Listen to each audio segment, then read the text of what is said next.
Guys, nandito tayo ngayon sa Liabak guys, kung saan magluluto tayo ngayon ng kalamay guys.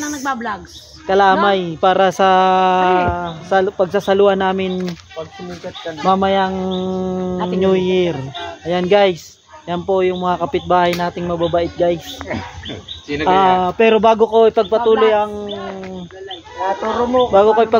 yung content natin, huwag nyo kalimutang i-hit ang notification bell na laging pindutin ang subscribe button para lagi kayong updated sa mga ina-upload kong video. Kalamay. Ayan guys, ganyan magluto ng kalamay guys. Yan. Nahalo-halo guys. Yung kalamay nga pala guys, yan yung nahalo-halo ka. Giniling na malagkit. Yan, giniling.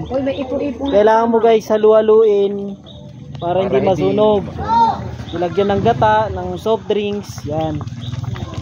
Ito mga every year ginagawa na yan ni Kuya Dayo. Every year nagluluto yan ng kalamay. Yan yung pinakamasarap dito maggawa ng kalamay sa Liabak. Harap po nyo sa camera. Ayan po si yan. Si Boss. Ayan si Boss Dayo. Yan. Oh, no. Tapos may nag-order sa'yo, no? Sige guys, kung mag-order kayo guys, pwede naman guys. Murang-mura lang guys. Door to door pa yan guys. Depende sa layo. Raz, no! Yan guys. Binabato si ayan na. Kalamay.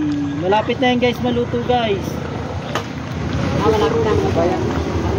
Pag na durog na siya guys, pag nadurog na yung malagkit. Yung paghahalang pakita mo.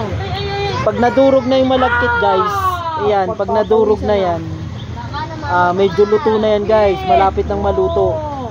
Pwede na siyang haunin at ilagay sa bilao. Lalagyan ng daon ng saging. Yan, ganyan guys. Ito guys. Yan yung lugar namin guys.